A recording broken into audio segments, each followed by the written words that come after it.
Welcome once again to Decluttering 55 Plus with Michelle Passoff. I'm Michelle Passoff. This is the place to come for news you can use to get things done in life without anything in the way on the road ahead. Piles of papers, overstuffed closets, a crowded garage. They're all things you ordinarily think of when someone says it's time to clean your clutter. We call that conventional clutter. But that's not the only kind of clutter. As time goes by, there are things that need to get done, but they're confounding and confronting. They're clutter because they slow you down and simply stop you in your tracks. Deciding on the best diet and exercise program to optimize your health. Writing your memoir. Digital decluttering. Choosing a place to live or what to do next are all clutter when they bewilder you and get pushed aside for another day, or better yet, never. Getting your financial and legal papers in order and deciding on your own funeral arrangements can stump you, to say the least. But address them you must if you want to keep the future free and clear of new and unimagined adventures. Decluttering 55 Plus with Michelle Passoff is a place to come where you take things out from under the carpet and put them on the table to discuss, learn, get inspired, get in action, and get things done. Today, we're going to talk about one of the things you can do to prepare for a move, whether to a smaller home, new city, different community, and that's having an estate sale. If you think you have to be Rockefeller or Vanderbilt to have an estate sale, think again. Anyone who wants to sell the entire contents of their home qualifies. I owned and operated an estate sale company in Tampa, Florida for about 14 years. So estate sales are a topic I'm fluent in, and it's how I know our next guest. We have with us today Mike Judkins, the president and CEO of estatesales.org, the leading website for people who want to sell the entire contents of a home or buy from people who are letting go. Welcome, Mike Judkins. Thanks, Michelle. I'm very glad to be here. Excited to talk. Yeah, tell everybody exactly what an estate sale is. Yeah, so that's an interesting question. Basically, it's when you need to either downsize or, there could be some kind of life event, such as, unfortunately, some of us get divorced sometimes, and it's kind of like a court-appointed sale, or, someone may have passed away and you need to kind of liquidate the contents of a home typically. And basically, what happens is usually a professional, what we call an estate liquidator or estate sale company, will be hired by the owner of the items in question.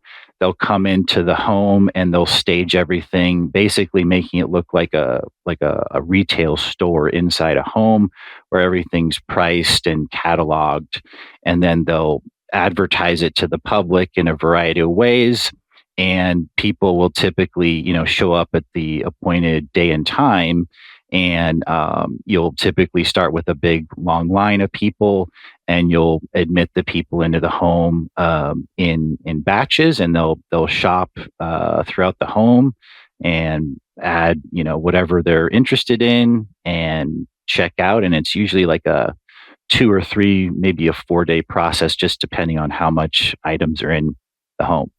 Yeah, it sounds like fun to shop at an estate sale, but we're talking about letting go today. So let's focus on that aspect of it. When you go to estatesales.org, what is estatesales.org? So yeah, estatesales.org is a few things. It's primarily, it started off as an advertising venue for estate sales. So we essentially allow the estate liquidators or the companies to advertise their estate sales to the public. So the company themselves will advertise the event, and then the public will typically search for sales in their area, or they'll get a daily email of sales near them based on their geography. But so not only that, we also provide a directory of estate sale companies that you can kind of browse, look at their credentials, how long they've been in business, what kind of past sales they've done, view kind of testimonials and everything like that. So it's basically like a online phone book for matching you up with an estate sale company in your area, and you can submit a request for contact, um, and we'll kind of route that to the best companies that we feel are in your area. And so that's kind of, I think, the relevant part to the discussion today. But there's also, I will say, an online estate sale marketplace. So more and more, we're seeing estate sales actually being conducted sort of in a virtual fashion. And you can actually kind of, it's almost like being at an estate sale from the comfort of your own home. And you can go online on estatesales.org and purchase items from real estate sales across the U.S., and even bid on things, and we have an auction system on there as well. So it's all of those things kind of wrapped up into one online website. So you can have things shipped to you from across the country, even then, if I'm hearing you right. Yes, we have companies will do it in a variety of ways. So obviously, stuff like couches and large items, most of the time won't make sense to ship. But a lot of companies actually will conduct the virtual sale and then have an in-person pickup. So that helps out if for example, there's an issue with the HOA not allowing the in-person sales, or any number of reasons. It just kind of comes in as a useful feature, and makes it pretty fun too, because you can actually just sort of browse these things online and purchase from the comfort of your own home. If you're looking for an estate sale company to divest of everything in your house, what do you think are the top criteria people should use to select one? I think prior experience is definitely a factor. And then just when interviewing them, you want to make sure they're not, there's a couple red flags, like you want to make sure they're not trying to buy everything from you, and then sell it, because that could be an indicator that they're just trying to turn a profit on you not being aware of what the items are worth. You're going to get the lowest price for everything in that case. There are some companies that are buyout companies, but that's not an true. Estate sale company. No, that's correct. Yeah. So, but yeah, I would just, and don't necessarily, I would not recommend going with whoever's like the cheapest, because, it's kind of, for a company that has done a lot of sales and has a lot of built up knowledge about pricing and establishing a buyer base, that's going to be worth, that extra commission. So definitely you want to make sure, you want to ask them how many buyers are on their marketing list. And that's definitely one huge factor that can affect, how successful your sale is.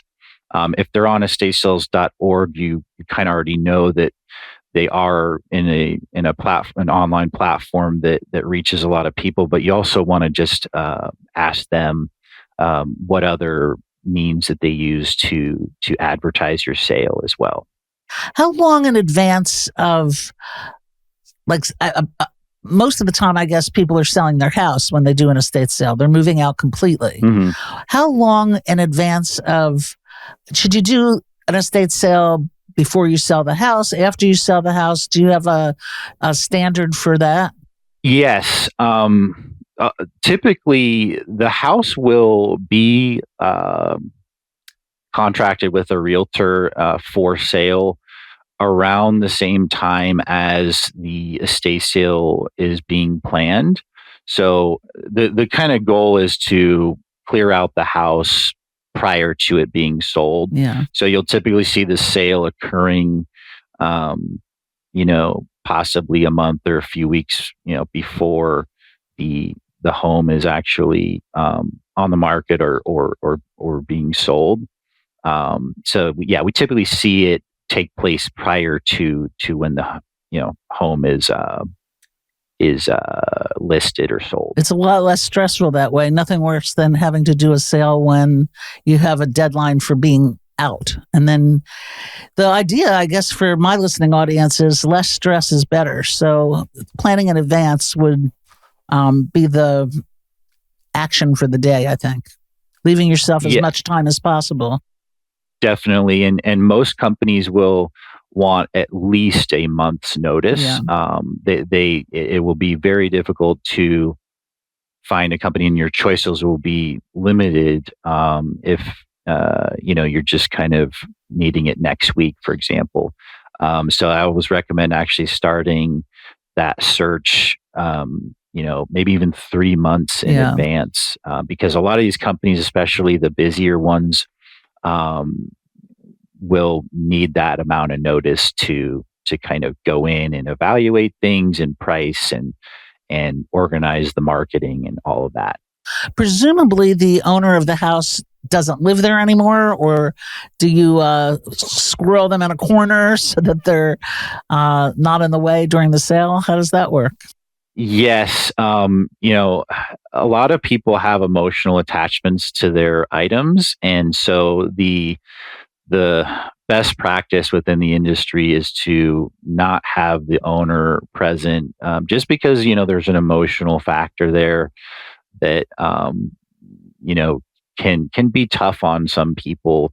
And, it's just kind of easier, smoother if, the owners or the inheritance, are not there, because, it's just easier that way emotionally, and just kind of, you don't want, the owner of the items to say, wait a minute, I don't want to sell that. Someone has it, and it's just like a bad experience for the buyers and the company and everybody. So we had one client who was there while the sale was going on, and she piped up about how she bought this and that at the Goodwill. That was not a good practice. So you have to hold yourself back and go have a day at the spa while your sale is being run, don't you think? That is a great idea. Yes. How many days should you anticipate that the sale will run? I mean, most commonly we see like a 3-day weekend, but it all just depends on how many items are in the sale. Some of them are 4 days, and some of them are actually split up into multiple weekends. Wow. If it's large Somebody enough. With a lot of stuff. With a lot of stuff. But typically we'll see kind of like a Friday, Saturday, Sunday. That's the most common, length of time, I would say, that we see. And what happens to all the stuff after the sale? So if there's items left over after the sale that were not sold during those 3 days, they typically will go to one of two places. They'll either be taken to donate at a local charity organization, or they'll be thrown out. Sometimes the company will hire like a dumpster service. So anything left over of very, very low value that no one wants, and it's some used toothbrush or something. So that goes in the trash. They might have thrown that in the trash before the estate sale. Possibly, yes. Yes. Okay. How much money would you expect that you're going to earn from an estate sale? Is it worth it to even bother? It's definitely worth it. If you have the normal amount of, accumulated items from a lifetime, it's definitely going to be worth it to hire a company. And companies typically will take a commission of the amount sold. That most commonly we see around 35 to 40% in that general range. And the typical estate sale is ballpark does around $10,000 worth of sales during the entire thing. And that's just a ballpark. I mean, there's definitely outliers that make quite a bit more or less than that. So, I guess if you were to take your average sale, you're looking at making, if it's like a $10,000 sale, $6,000 or 6,000. $7,000. Yeah. So, but you might say to yourself, "Oh my God, $6,000!" But I paid $36,000. You probably have to let go of expectations to a certain degree when you run an estate sale. Yeah, because I always say, like, the things that you may think are valuable when you purchased it just might not be in demand right now, and it's just a sign of the time. And some things, I mean, could go the other way. I mean, you may have purchased something for less, and now it's very collectible or something like that. Yeah. But it is definitely true that sometimes expectations have to be um, reset or tempered, because that old couch you might have paid $5,000 for, is not worth a lot of money, just because in general furniture, unless it's some kind of collectible like Mhm. mid-century modern or Yeah. something, it depreciates quite a bit. And it's just like a car, right? It's like when you drive it off the lot, it kind of just, you're losing the value there. So it's just stuff like that. You need to kind of take the company's guidance on, and so that you can maximize the amount of items sold and not be left over with something because it was priced too high It's or something. almost like making money in an estate sale is the bonus. The real goal is to move out.